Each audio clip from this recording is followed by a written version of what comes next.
What if you lost everything, your family, wealth, and health, knowing you'd done nothing to deserve it? This is the story of a man who lived that nightmare.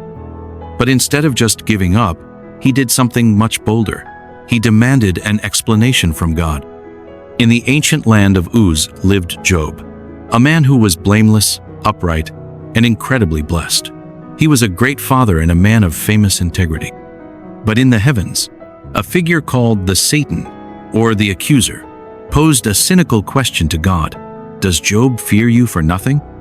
The accuser wagered that if God's hedge of protection was removed, Job would curse him to his face. In a move debated for centuries, God agreed to the test.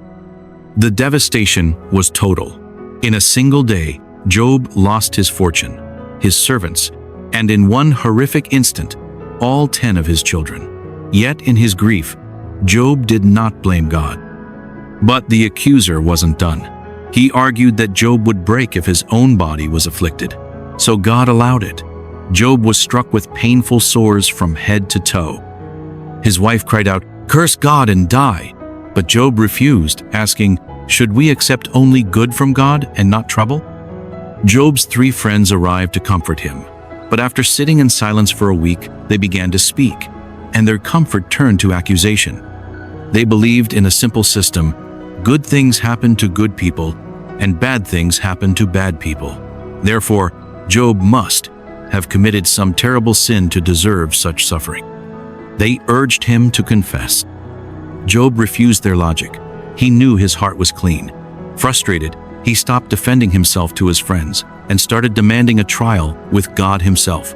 He wanted justice. And after a long silence, God finally answered from a whirlwind.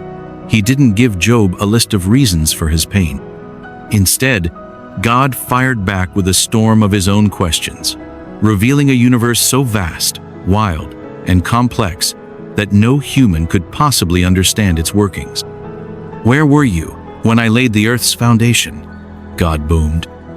Faced with this cosmic perspective, Job was humbled. He repented, not for some hidden sin, but for the arrogance of demanding God explain himself in human terms.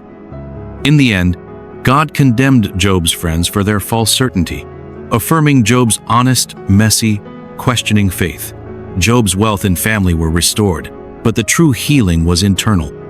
His faith was no longer based on blessings, but on a deep trust in a divine wisdom he could not fully grasp. The story suggests that our honest cries of pain are valid, and that sometimes the most profound encounters with God happen not when life is easy, but right in the middle of the whirlwind. What do you think is the real lesson of Job's story? Let me know in the comments, and if you find these dives into ancient wisdom meaningful, think about subscribing for more.